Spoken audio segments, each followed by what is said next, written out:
Alrighty, good evening, ladies and gentlemen. Welcome to another episode of the NBA Returns on Nuts and Bolts Sports. I'm your host, Jordan, filling in for Ross tonight. He doesn't do back-to-back shows. He's on a little load management. With me, as always, is our boy Henry out in California. And we have a very special guest, Dominic Choroski, coming from from near Atlanta, Georgia. Dominic, how are you doing? Awesome, man. Super happy to be on the show. It's my first time on here, so thank you for having me. Can't wait to talk some basketball with you guys. Yeah, no, excited to have you. Definitely will be the first of many. We're looking to, especially this year, we're looking to really expand the number of guests that we have. So you will definitely be in the mix as long as your predictions match up with mine, of course, today. If they don't, I'll just bump you. No, I'm just playing. We'll get right into it. Yesterday we did the Eastern Conference preview. Yesterday was our Eastern Conference preview. We had a great discussion with Warren Shaw, basically ranking the top 8 teams as well as some of the play-in options. We're going to do the same thing today, just with the Western Conference. It's kind of the same story as it has been the last couple of years at the West. Going to be very crowded. The competition for those really through that like 6 through 10 seed, I feel like is going to be very heavy. And then the top seeds are obviously going to be some powerhouses and some title favorites. So Dominic, I'll toss it to you first. If you just kind of want to casually run through your top 8, if you want to stop and talk about any team while you do so, feel free. But I'll let you start off since you're our special guest. All righty, thank you. Get to go first. Awesome. So I'm not going to dive too deep into why I have them here. Like I'll give brief little points about each team, but we'll get into the particulars later. At first, I have the Lakers. Obviously, they should be the favorites. Obviously, win a championship last year. You're expected to come back and repeat or at least defend your title. They should be the number 1 seed. They should be expected to be there.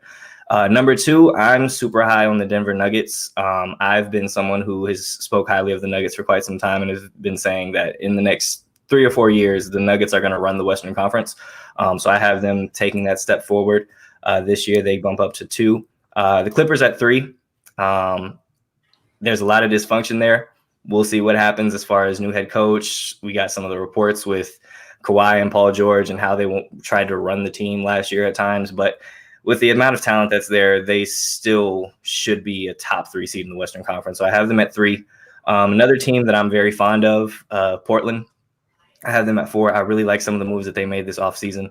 I think very quietly they had a very good offseason this year. And when they're healthy, that was the main thing that kind of tripped them up last year. But when they're healthy, they're one of the more talented teams in the league. I have them at 4. At 5, I have the Mavericks, and that's all because I believe Luka Doncic is going to take that MVP step this year. At 6, I have the Warriors. The Warriors would be probably in my top 3 if they had Klay. Not having Klay knocks them down a little bit for me. At 7, I have the Phoenix Suns. I think the Suns make it to the playoffs. The addition of Chris Paul, I think they have a really good head coach in Monty Williams. So I really like what the Phoenix Suns have. And at 8 is where it kind of got a little dicey for me because there's a bunch of things that like you could have thrown in here, and it was like splitting hairs. So what it came down to me was I got the Utah Jazz at 8, just because I feel like they have a little bit more continuity and not as much change going around as some of the other teams that are going to be fighting for that 8th spot. Okay, cool. No, I think that's a really good list. You and I actually have a lot of similarities. I wasn't sure, what to expect, but I think we actually agree on a lot of different things. Henry, I know you're our second resident Lakers fan here besides me. So what do you have for your top 8 in the West? I mean, you already know who's number 1. It's gonna be. I got the Clippers on number 1, and I'm not really you know better. No, but I got the Lakers on number 1, hands down. I was talking about it yesterday, how they had the best offseason. If Rob Pelinka doesn't win GM of the year, then I don't know who's really deserving of it, other than him. But Lakers are number 1. I agree with Dom at number 2. I can see the Nuggets from here on out starting to become the top contenders in the West, as the Lakers start dwindling a little bit. And by dwindling, I mean, LeBron gets older and older and older.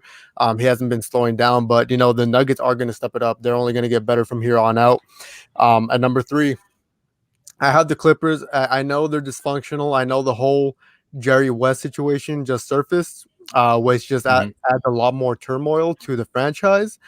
But what Dom was saying, there's just too much talent there for them to not be a top 3 contender in the West.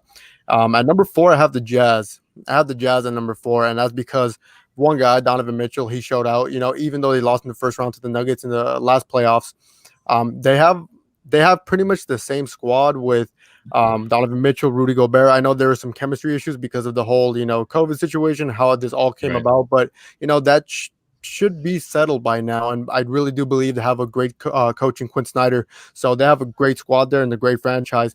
Number 5, I have the Mavericks, really making that Luka Doncic jump. If he doesn't win MVP this year, he's my top guy winning and leading the team. Then LeBron is a close second, but I can see Luka really running the show, not just for the Mavericks but for the Western Conference. With that being said, it's kind of tough putting them in the 5th seed, but what Jordan just said too, the Western Conference is no joke. I think that's been a theme for the past 10 to 15 years now, that if you're playing in the West, there's going to be too many all-star snubs or playoff contender snubs. So putting them at number 5, I think, is appropriate for now. Number 6, I have the Blazers. The Blazers, because they're a consistent team, but I think that's going to be their worst enemy too. They're staying consistent and stagnant.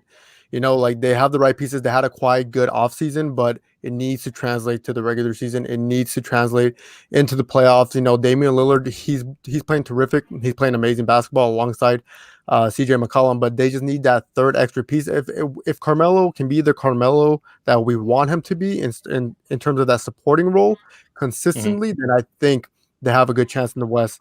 After them, I have the Warriors at number 7, and they would have been a lot higher in my list if it wasn't for the Klay Thompson injury. So a lot of factors to that. I see a lot of glimpses. Steph Curry's playing amazing right now in the preseason, and I hope he has a terrific comeback season, because honestly, I missed watching Steph Curry play basketball, and honestly, that man, just being able to see him alongside with other returning players, it's very blissful, for NBA fans.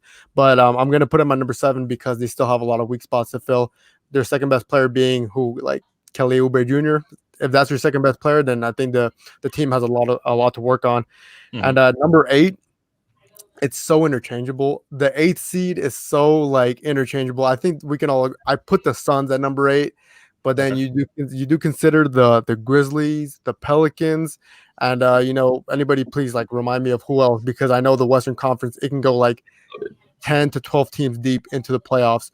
But that's the hard part about it, and then for the playing, there's going to be playing games, which I'm happy about. But at number 8, I have the Suns because Chris Paul is that guy. He has that mentality to really push the Suns over the edge, at least to get him into the playoffs this season with an improved Devin Booker. They just came off that 8-0 bubble run, which I really do think is a determining factor to their momentum going on for this season, because now they have all that confidence. And I love Monty Williams. Monty Williams is a terrific coach, one of my contenders for coach of the year. So I can see the Suns making the playoffs. But like I said, if you guys want to talk about the 8th seed is going to be crazy. So I want to see what happens. For sure. Yeah. And again, I think you and I had some similarities as well. And you both make good points. I think, talking about the Suns, I think that is kind of the general consensus is Monty Williams is a very, very well respected and liked coach. I'm not saying he's quite at the level of a Greg Popovich or Nick Nurse or those guys in terms of, X's and O's, but he definitely has the respect of pretty much everybody in the league. I don't think anybody has ever really said a bad word about him. So he's going to be able to, help control that locker room. And I got to give credit to Chris Paul. I thought when he was shipped off to Oklahoma City last year, I felt bad in a way, because I thought he was that was where he was going to ride out his career, or he was kind of going to get traded again to some other kind of crappy team and just be like a salary dump for the rest of his career. But he proved everybody wrong, right? He had that team, I think, as a 5 seed. And took Houston to 7 games last year. So I think he's shown that he still has some in the tank. And the fact that you're taking him from playing with, SGA, who's a good young player, and Steven Adams and a couple other okay Thunder players, to now he's got Devin Booker, who's one of the best young shooting guards in this league. DeAndre Ayton is showing a lot of promise as a two-way center. You have guys, they took Jay Crowder from Miami, who's a great wing threat and, good 3-and-D guy. They re-signed Dario Saric. They have a lot more pieces, I think, in Phoenix than they did in Oklahoma City. So I think that's going to give Chris Paul a lot to work with. And the fact that they are all pretty young and they need a veteran leader, I think Chris Paul's the perfect guy to come in. He's very demanding, and Booker and Ayton may not always like how direct he is. He can be a little forceful sometimes on the court and in the locker room, but I think at the end of the day, it's just because he has high expectations for himself and for his teammates. So I agree with you guys. I definitely are going to have Phoenix in there. I'll give my list in a second. I'll give Rogers first, since he did send us his today. He did have my Lakers at number 1 also. He knew better than to cross me and go in any other direction. Number 2, looks like he has the Clippers, so he's expecting another follow-up strong season from them. He's got the Nuggets at 3. We know he's a big Nuggets fan, so he's got Lakers, Clippers, Nuggets top 3. He's got Dallas at 4, Portland at 5. So Dominic, kind of like you, he's got Portland up there, and that right hovering around that home court range. He's got Utah 6, Golden State he also has in the playoffs at 7, and then he actually has Memphis at 8. So he's got John Morant and Jaren Jackson Jr. kind of making that leap here in their second and third years. The team that he left out, if you notice, he'd say it is Houston. He put a note in there. He said he's assuming that Harden gets traded some point soon. So he says because of that, whatever pieces they get back, they're not going to be able to quite compete in the West. So he probably thinks that they're just going to miss out. And he also said Phoenix is right on the cut as well. I think he's probably, if you were here, he'd probably agree with us that 8 seed really could be a couple different teams. It really just depends on who shows up. So that's going to be Raj's list. I'll go into mine. Like I said, you guys are going to notice a lot of similarities. Number 1, I do have the Lakers, so we are in agreement with that. Unbiased, I think that they had obviously a great offseason. You have LeBron James and Anthony Davis. I watched them play their preseason game the other night. I don't put a ton of stock into it, but they basically didn't try in the first quarter, and they went down by a bunch. And then, like sometime in the second and third quarter, LeBron and AD decided they wanted to play, and the lead went from Phoenix was up 15. Next thing you know, the Lakers were up 10. So I just think they're so deep. They have 10, 11 guys, especially with Horton Tucker's emergence, that they're going to be at the top of the standings. I actually had the Nuggets at 2 as well, Dominic. I think you had them at 2. Yeah. So we are in agreement there. I mean, they played the Lakers pretty hard, even though it was only 5-game series. It's a very hard fought 5 games last year, and the loss of Jeremy Grant's going to hurt. But I think Jokic and Murray only get better. Michael Porter Jr. gets better. They brought back Millsap, so I think they have enough of their core. Mike Malone's a good enough coach, and the fact that I think they're going to have Will Barton and Gary Harris Jr. are going to be more healthy this year. I think that hurt them a lot. I think the Lakers series would have been possibly a 6 or maybe even a 7-game series if all those guys had been healthy last year in the playoffs. Number 3, I do have the Clippers. As much as I like to rag on them and as much as they do have a lot of drama right now, they still have Kawhi Leonard, I think, is the second best player in the world. Paul George, for all the memes and jokes about him, is still one of the better two-way guys we have. And I think Serge Ibaka will be a big help for them. 4, I have the Jazz. I'm kind of high on them. I think that, I agree with you, Henry, that Mitchell is obviously a budding star, especially after last postseason. I know there was chemistry issues, but at the end of the day, you think about guys that have had chemistry issues, Kobe and Shaq were able to make the finals 4 or 5 times. So I think that these guys can put their differences aside there and succeed.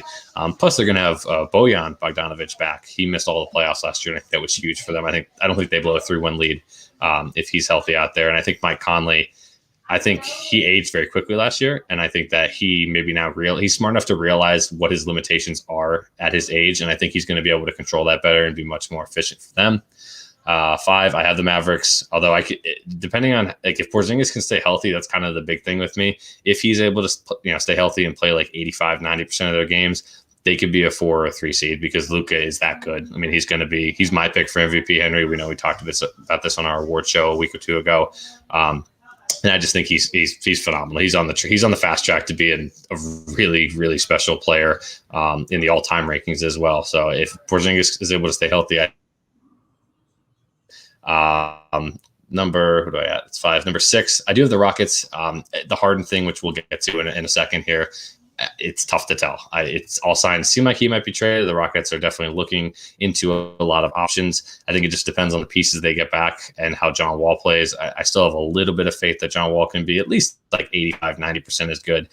He's still a dynamic point guard with great passing ability and still solid on defense. So I'm going to give him the benefit of the doubt for now. Although if they don't get necessarily a good haul back for him, then they could be on the outside looking in. 7, I went with Phoenix. I'm with you guys, like we just talked about. I think they have a lot of good pieces. Nothing more really needs to be said there. I think they deserve to be in the playoffs.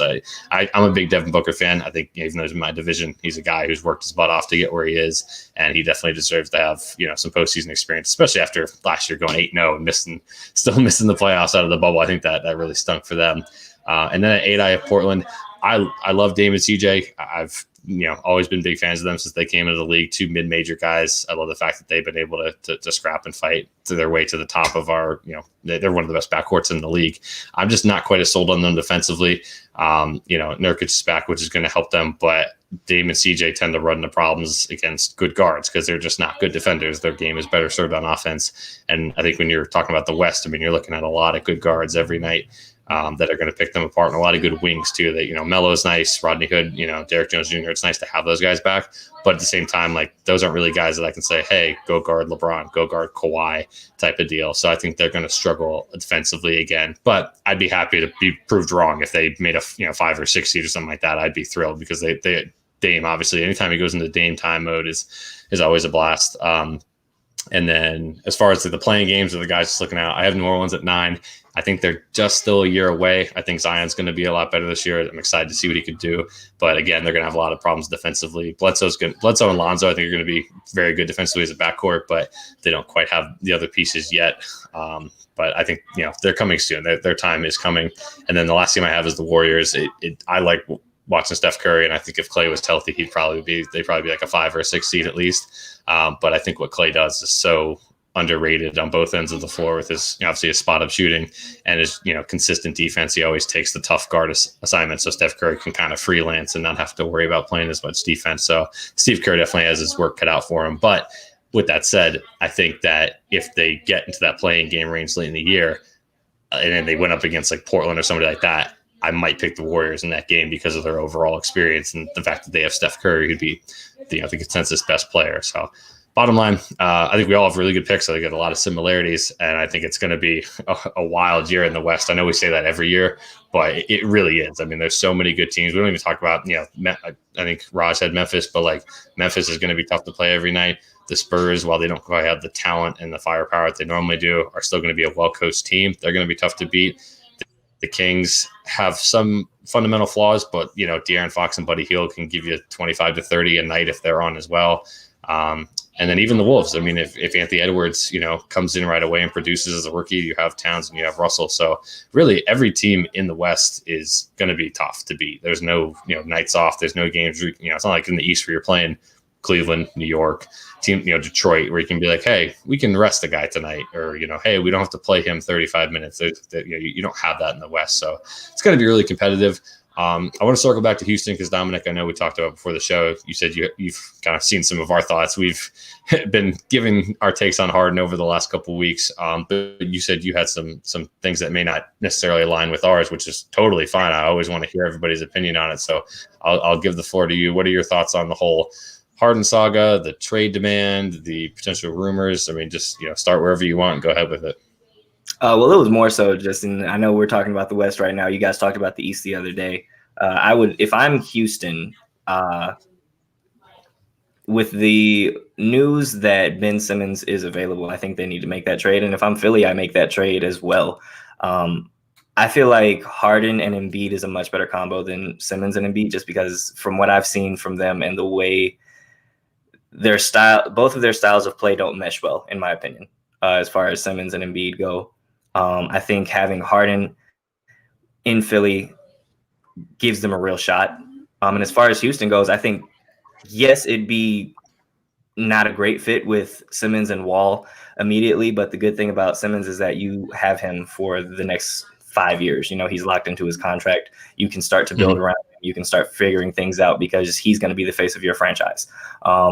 So that was just something that I saw. It felt like there was a lot of pushback to sending Harden to Philly, and Philly shouldn't want to make that trade. But I guess I just feel a little differently about it. But I've been feeling that way about Ben Simmons and the 76ers for quite some time. No, you're good, and I don't disagree with you. If you asked me 2 years ago who Philly should trade, I was all like, trade Ben Simmons, get him out of there. He refuses to shoot. Like, that's you got to be able to shoot in this league, etc. And then watching him play last year, and just what he was able to do defensively, the fact that he was playing more games. I know he got hurt in the bubble, but before that, he was playing, all NBA level defense, all NBA level play. Obviously, we know his passing, his ability to finish in transition. I thought at that point I should get Embiid out of there because Embiid is the one who's hurt more often, a little bit lazier, doesn't quite have the work ethic, is much better of a shooter. He only shoots like 30-31% from three. So I thought, Ben Simmons should really have a Giannis type situation where you just build a team of shooters around him and let Simmons just control everything. Now, you talked about you would do the Simmons for Harden deal. Reportedly, Houston they want Ben Simmons, Thibault, and at least 2 or 3 first-round picks. Is that too much? Do you have I feel like a line has to be drawn somewhere of his worth, because I feel like if you're ranking Harden, he's probably somewhere in like the 5 through 10 range for best players in the league. And if you're ranking Simmons, he's probably somewhere in like the 13 to 20 range. So they're not that far off in terms of like overall game. Like what would be like the ideal package that if you're Philly or Houston, I guess, what would you accept for Harden? It's funny when I saw that report. It's funny because on Tuesday on my podcast, that's exactly the package I said. I said Simmons, Thibault, and like 2 first-round picks. Mm-hmm. And if I'm Houston, I would take that. And if I'm Philly, I would do it. I think it's a good enough. You think Harden's worth it to give up? Because I know Thibault. I know I have a lot of Philly friends around here, and they love Thibault, and deservedly so. He's a very good defender and is working on his game as a shooter. So you think that would still be okay just to get Harden? Yes, because I feel like there's more of an opportunity for long-term success keeping Ben Simmons and Thibault. I think acquiring James Harden right now gives you, it may not expand your window, but for the next like 2 years, I feel like it gives you a real shot of winning a championship, which as of right now, I feel like that's kind of a fleeting idea in Philadelphia. Got you. Okay.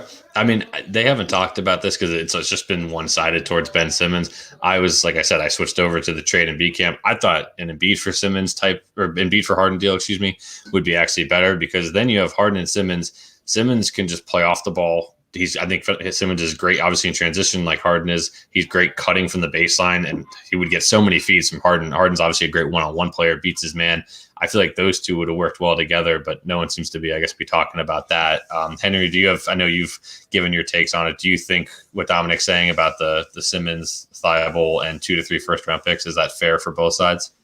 Yeah, I think so, especially because I'll be honest, I don't see Ben Simmons being the face of any franchise because his offensive development from his rookie year till now, there's nothing really to show for. And you know what? Like he does need to shoot. Like a point guard needs to shoot. What's up with drafting players that don't know how to shoot? That happened with Markelle Fultz. That happens with Ben Simmons. And then I don't know if like there's something going on there, but I don't think a Ben Simmons James Harden duo would work well either. To come to think about that dynamic, it's kind of weird, because Ben Simmons has a lot to work on, and if they have no one down low that can be reliable, then it's going to be kind of like a Houston situation again with the Russell Westbrook and James Harden with no one down low. They have PJ Tucker down low, so I would disagree with that. I think it would be much better at James Harden, Joel Embiid duo, because I think Joel Embiid is just waiting for that one guy to really change the dynamic of the team in general. Because Ben Simmons and Joel Embiid, that duo, it was hyped the first 2 years, but they got beat by a Celtics team that had no Kyrie back in like 2018.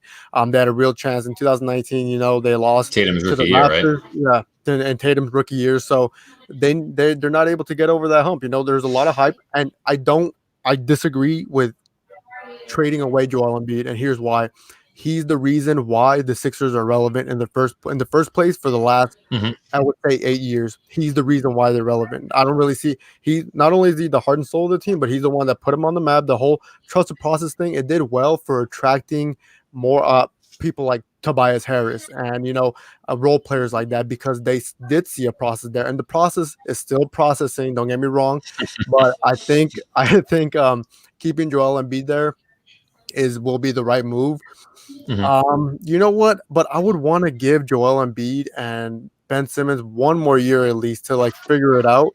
I don't think they had the right shot in the bubble playoffs because there's injuries that came into play, and literally in the game 4 against the Celtics, they looked like they already lost hope. Like they did not try. So I'm like, okay, now with a fully healthy Sixers team with a Joel Embiid and Ben Simmons, what can they do this year? Like we're talking about yesterday, there's so many variables, with COVID and stuff.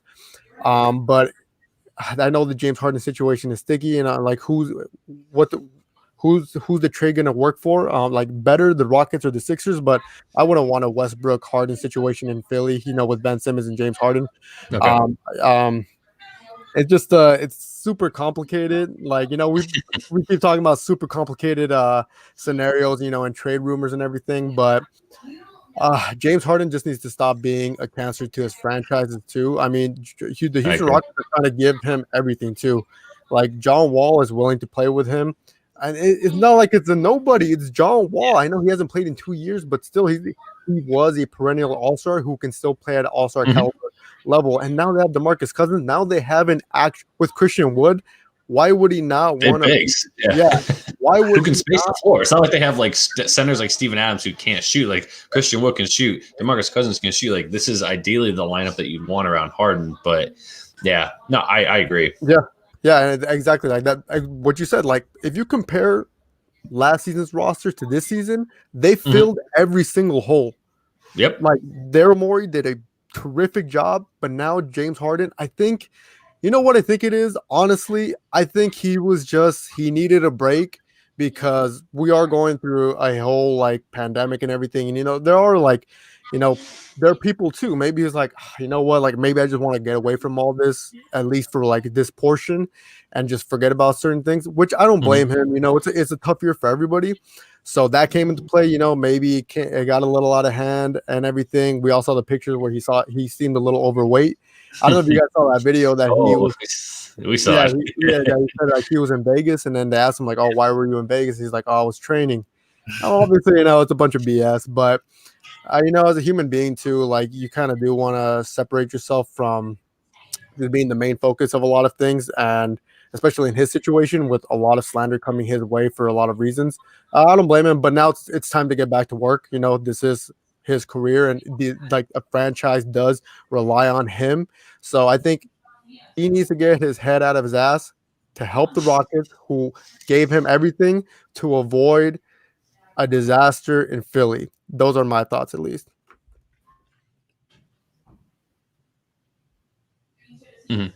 Yeah, no, for sure. And, I think one thing that's certain, with the whole Kawhi and Paul George thing and the Harden thing, I think we're reaching a very dangerous area of player empowerment. I know it's been a big rise over the last decade, ever since LeBron chose to do the thing with Wade and Bosh in Miami.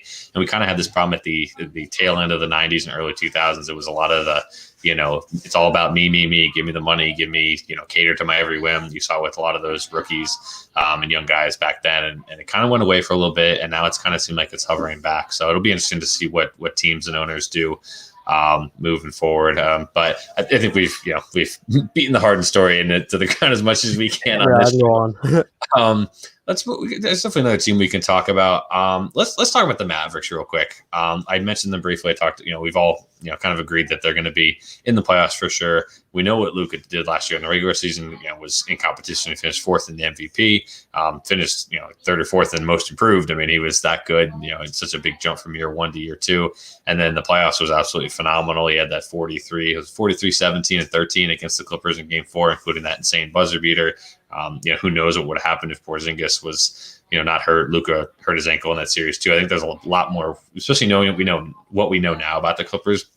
I think that series could have gone very, very differently if there weren't those injuries. What do you guys think is going to happen with Dallas this year? Do you think? I mean, Henry and I both agree that Luka is the favorite for MVP. Dom, do you have any thoughts on what Dallas can do, what their potential could be? And we all kind of have them in the middle of the pack for the playoffs. But is there a world where they get to that home court where they, maybe they top a Clippers or Denver for a top 3 seed? How quickly do you think? Because I feel like it's inevitable that Dallas and Luka are going to be, near the top of the conference, even competing with the Lakers. I think it really is only a matter of time. How quickly do you think that could happen for Dallas? It could definitely happen this year. I wouldn't be surprised if Dallas was in the Western Conference Finals this year.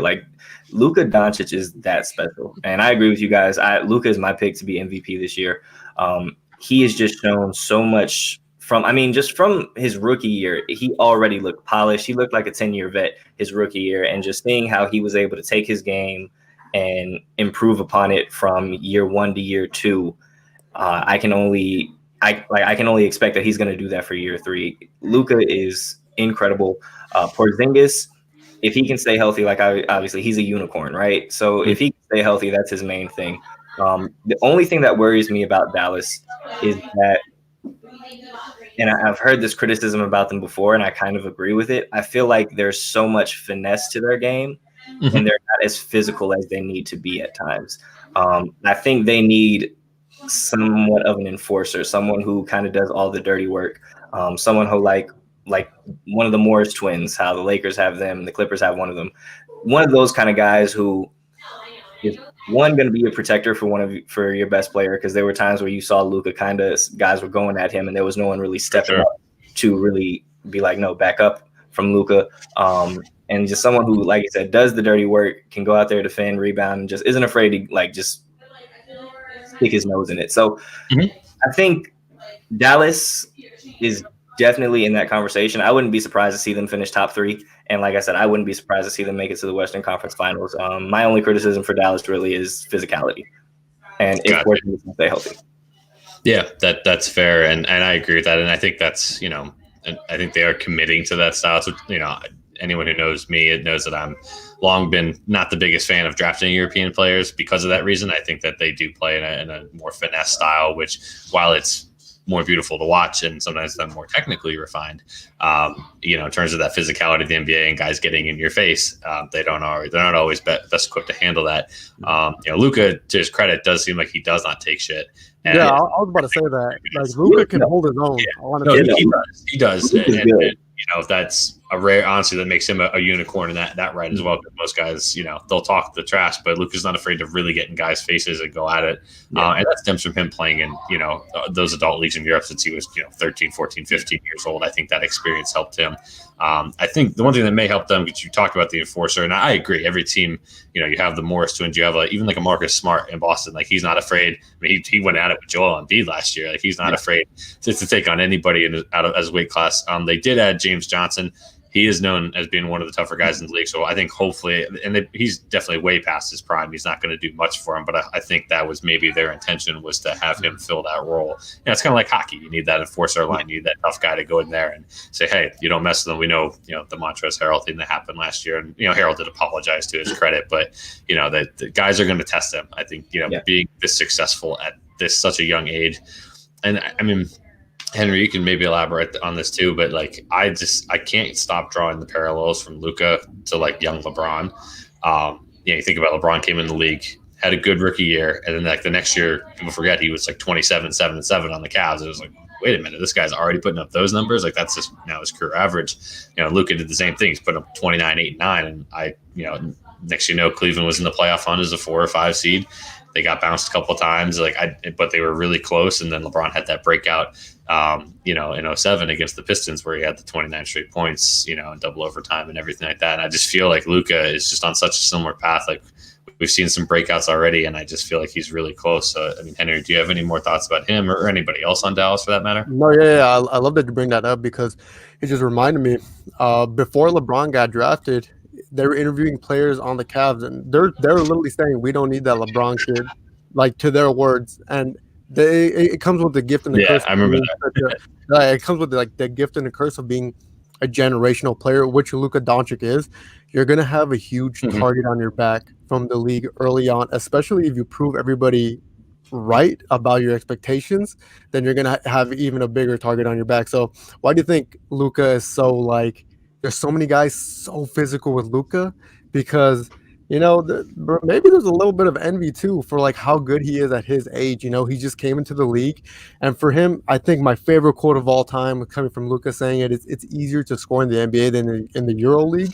And he said that, I'm like, in his rookie year, and I'm like, and you know what? But he can talk all he wants, but he really backs everything up on the court, and that's what people respect about him. But that's why people.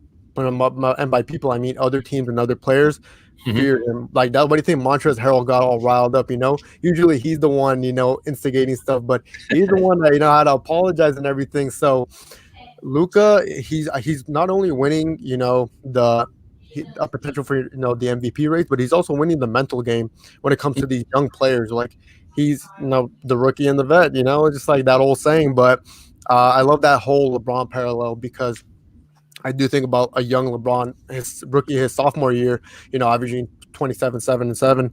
And then people are just looking at him like, wow, what the hell? Like, there's a teenager right here, you know, taking over a league full of grown men that were writing him off before he even got drafted. But Luka's got that experience, and that's why I think he's gonna make such an unbelievable unicorn type jump this year and next year, because after watching his rookie year, I was like, how much better can he get from here? I haven't seen a rookie like this play since like LeBron, in that type of hype. And then Mhm. he got so much better his second year. And I'm like, Yeah. how, So I'm like, okay, so he proved me wrong in that aspect, which I'm happy, which makes me feel happy as a fan because the league in the future is in good hands. I think, Jordan, going back to your tweet about the players that we all grew up watching, they're about to leave in like 3-4 years, like they're all gone.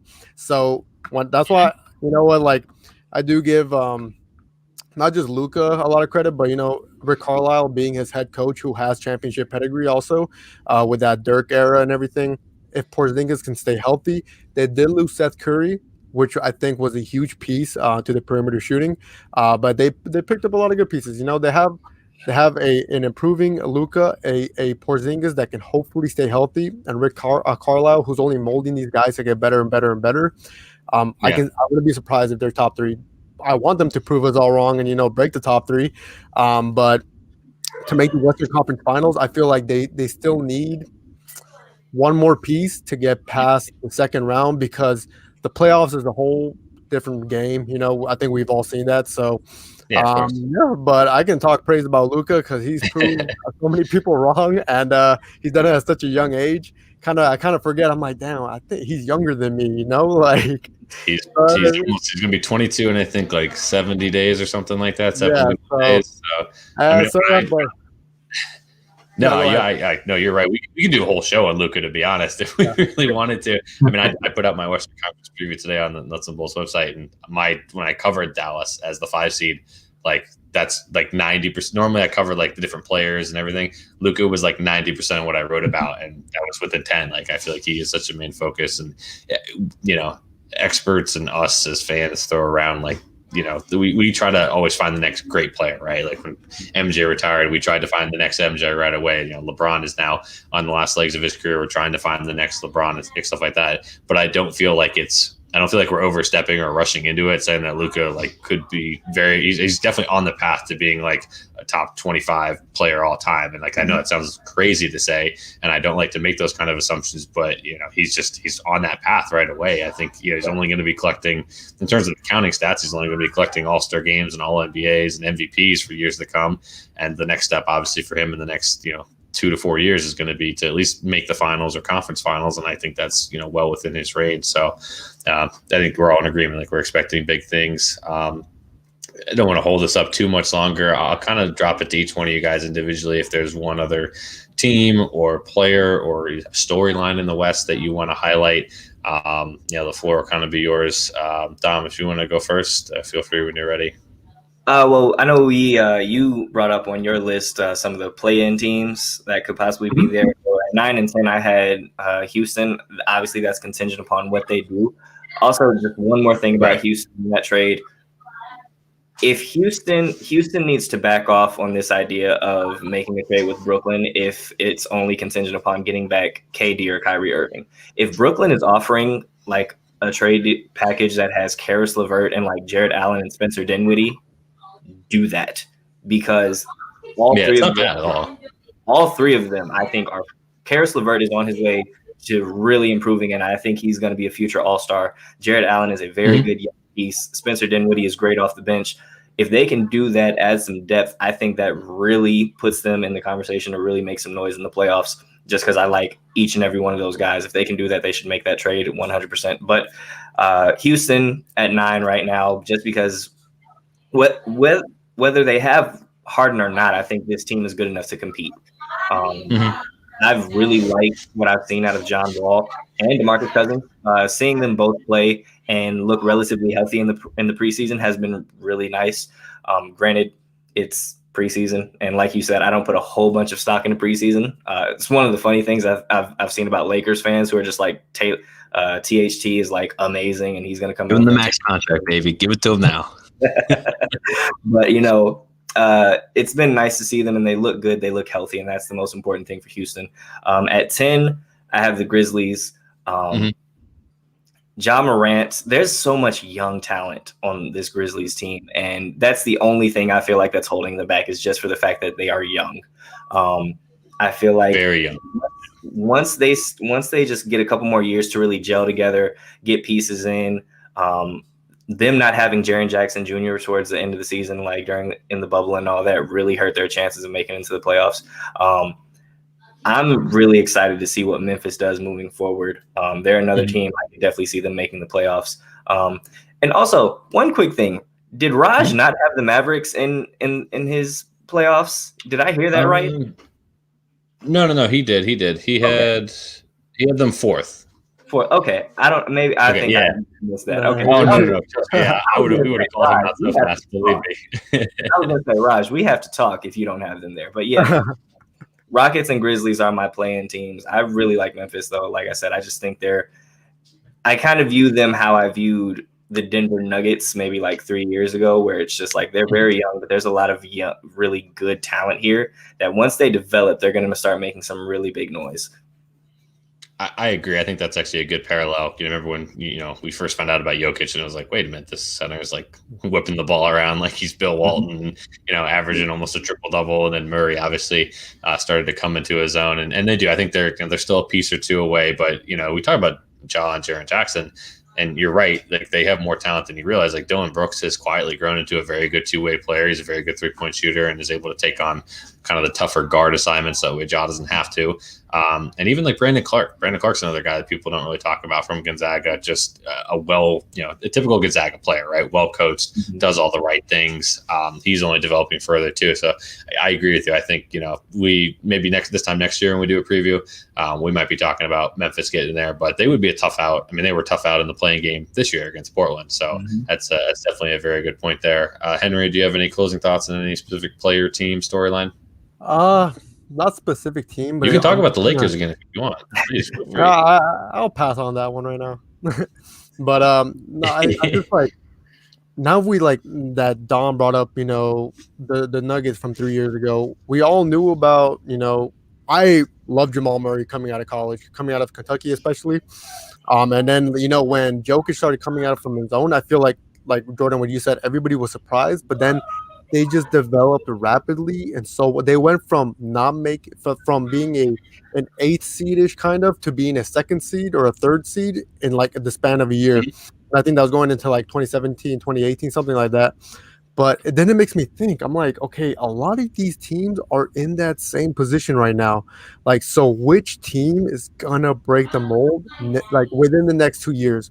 And then another parallel I want to bring up that I've been thinking about is like, before the Warriors, became the Warriors back in like 2013 when they made the playoffs and they faced against the Denver Nuggets. That's when they first started making noise, after like 4 years after drafting Steph Curry. He had his ankle issues and everything, but they had the same situation that when they upset him. That four or like 5 teams in the West right now are in that same situation. They have great talent, but it's all about molding. So what happens if all those teams simultaneously make the jump? There's going to be way too many snubs, and that's where I think the eliminating conferences comes into play. I know that's been in talks and everything. I honestly do believe there's going to be a lot of like rule changes and stuff from here on out, like play-in tournaments or anything. It's going to be a thing to stay. And this all happened with COVID implications and everything. So maybe they might get rid of conferences. Maybe, I don't know, because the West they're 15 teams deep. Like what Jordan was saying, like you have to prepare for every single team, even the Kings. The Kings got amazing talent. So I'm just like, being drafted as a rookie to the East is kind of a bliss because you don't have to go through that headache of the West. But I think that's my main thing. No specific team in general, but the 3 teams we're talking about, like Grizzlies, Pelicans, and the Suns. They're like revolving around that 8th, 9th seed. But yeah, it's crazy to think about. I don't know, like I'm trying to wrap my head around all that and like which player from those teams is gonna have that MVP type jump so surprisingly, because that's happened before in the past. So I think those are my final thoughts in the West. It's gonna be an interesting year, but I can see the Lakers going back to back. I'm just add that in for Jordan right there. You're making me blush.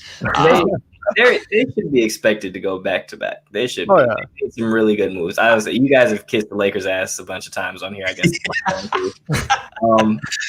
They did a really good job. I feel like they did a really good job of reloading because they lost some important pieces this offseason. I think losing Rondo was huge. I think very quietly, even though he wasn't there for the bubble, losing Avery Bradley is a really big thing because he's not happy about that.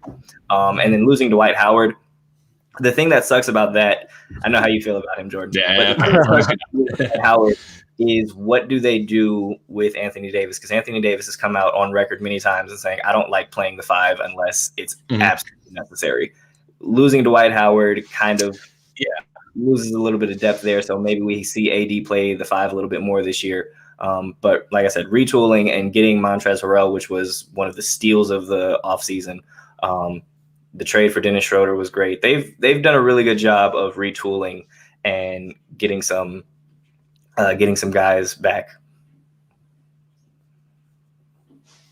Yeah, for sure. I guess I'll just quickly touch on them since they're my team. I do think that obviously playoff Rondo was huge for the Lakers. Same with Avery Bradley. I remember being in the car and I was like, when I saw he was going to Miami, and I was like, man, that's gonna hurt because he was just a guy. He's a scrappy defender that you can count on for 20 minutes a game.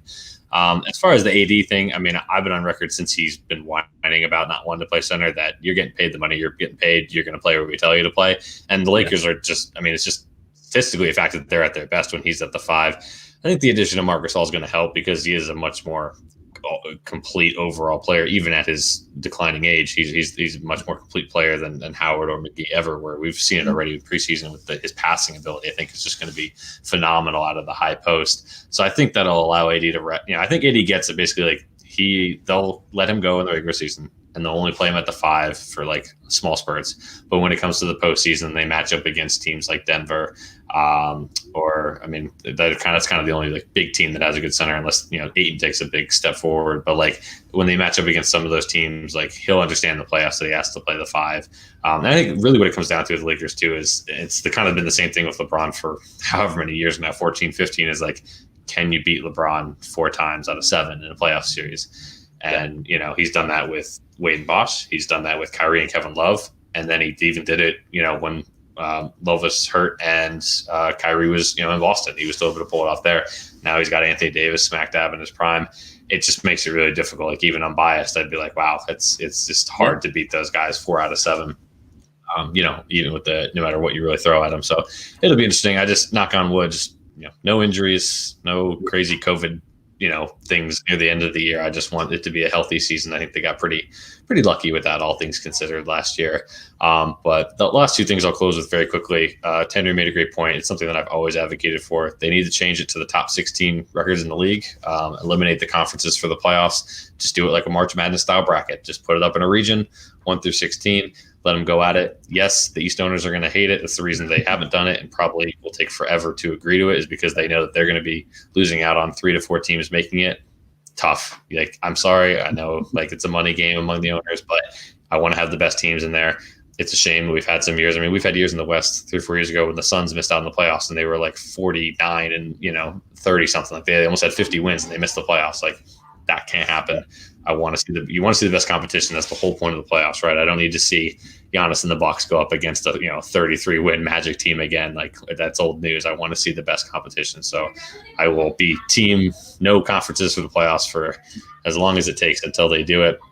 And then my last thought is just the overall storyline of the West. I think as good as I always like to think that my predictions are right, like anybody else, and I feel good about who I picked to go where.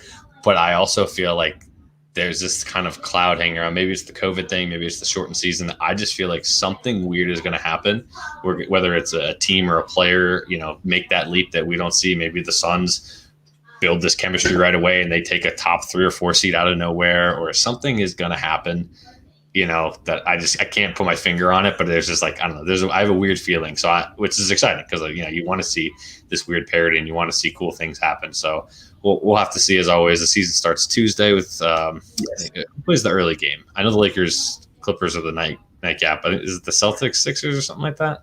Something like that. Yeah, so I think it's an East Coast game at 8, and then the Lakers are at 10.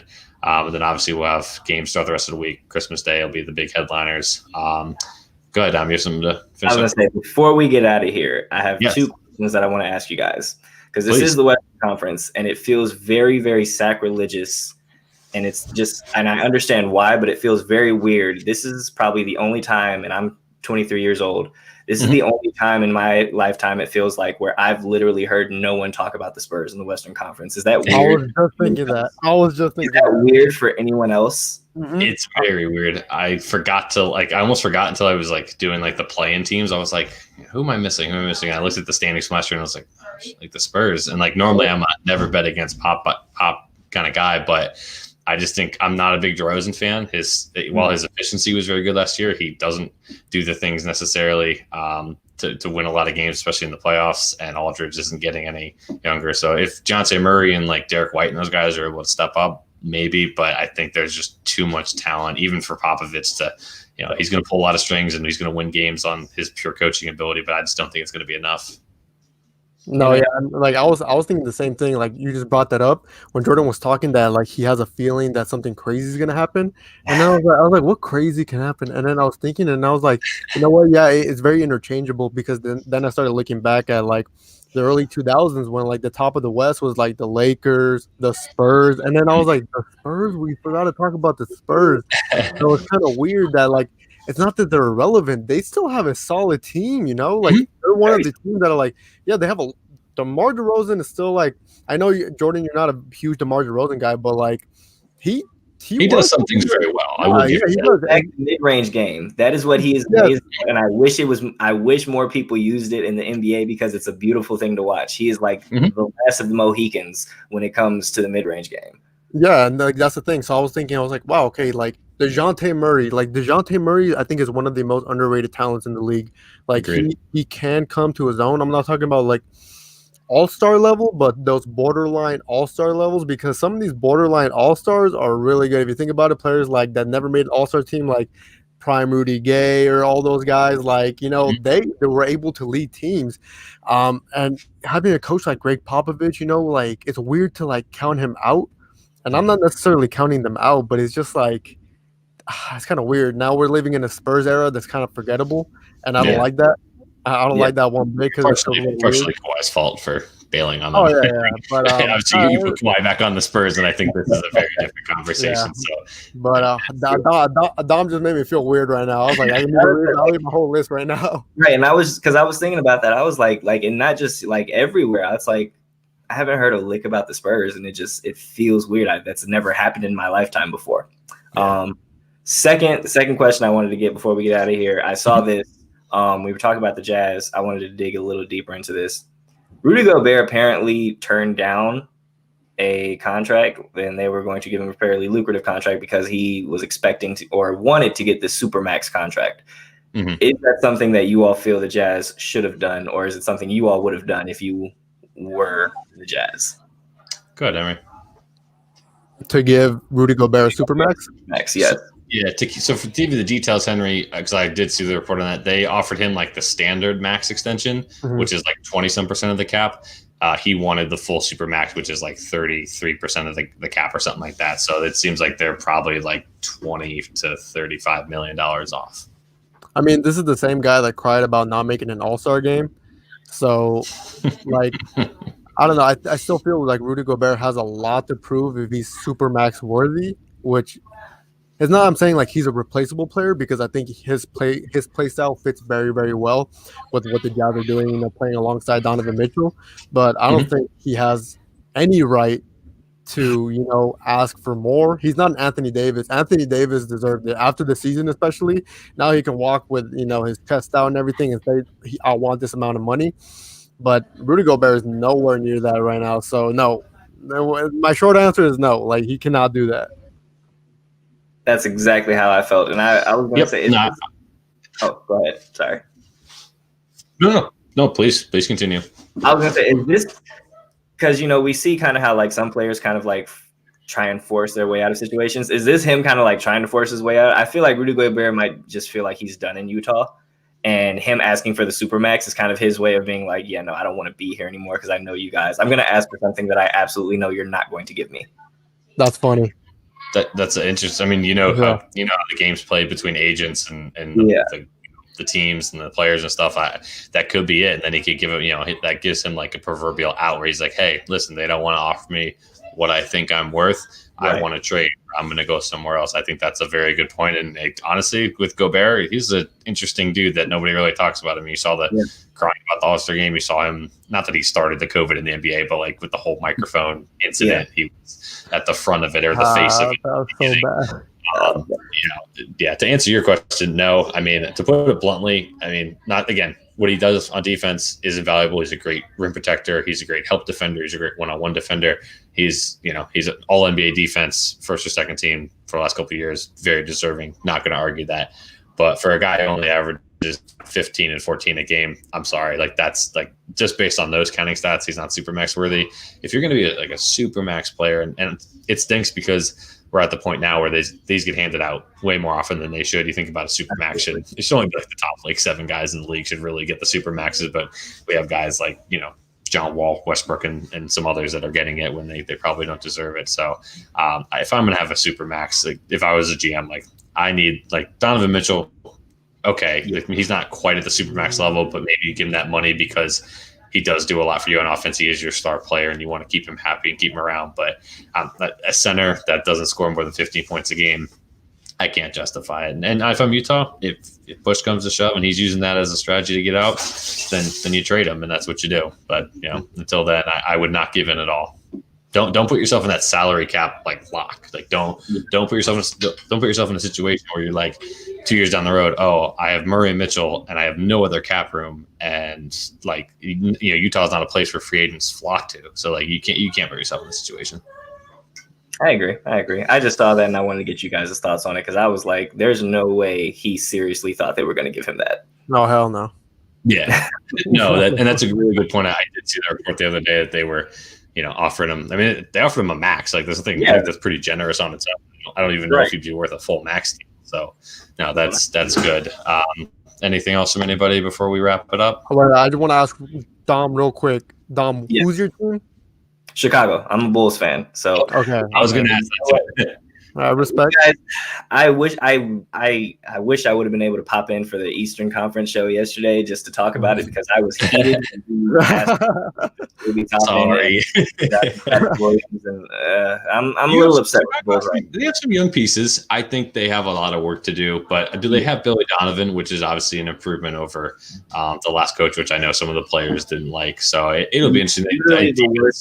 He was literally the worst head coach in Chicago Bulls. Jim Boylan was horrible. I'm glad we're not practicing for 3.5 hours, like, which I thought was perfectly like I get that. Like I wasn't. That was one of the situations where normally I'm against the player, but I was not against the players at all. It seemed like he just tried to assert his dominance in some weird way. So yeah, I guess we'll see it. They may be a year or two away. They still need, I think, a couple more pieces on defense, but they do have some young talent. They're a team that like I'll stop and watch if they're on League Pass or something for sure. Yeah. Yeah. All right. That'll wrap it up. We're pretty much at the hour mark. So good discussion. I mean, I think we covered a lot about the West. It's going to be interesting to see what can happen. Dom, before we let you go, where can we find you on like Twitter and stuff? And I know you have a podcast of your own, Instant Replay. So if you want to like plug that when your shows are and stuff, feel free. Absolutely. Thank you guys again for having me on. So you can follow me on just about anywhere, Twitter, Instagram. It's Domo Swayze, well, Domo_Swayze, so DOMO_SWAYZE. And the show Instant Replay, it's drops every Tuesday and Friday. There will not be one this upcoming Friday because that's Christmas, and I don't believe I'm working on Christmas. But definitely we'll have one ready Tuesday. Like I said, drops every Tuesday and Friday. You can find it on anywhere where you can stream podcasts. So Spotify, Apple, all that other stuff. So anywhere, just look up Instant Replay and look for my name. Good. Awesome. Well, yeah, again, thanks for coming on. We appreciate it. We'll definitely look to have you on more throughout the season. Maybe if the Bulls start out hot, we'll get you on and we'll do just a Bulls only show. We'll call it the Zach LaVine Hour. But that'll take up all the time that we have today. Find out some Bulls Sports on all your social media channels. Get our merch, bonfire.com/Nuts and Bulls Sports. We have a lot of articles that drop this afternoon, including my Western Conference preview and many more. So please go ahead and check that out. Otherwise, have a good weekend, and we will see you guys next week.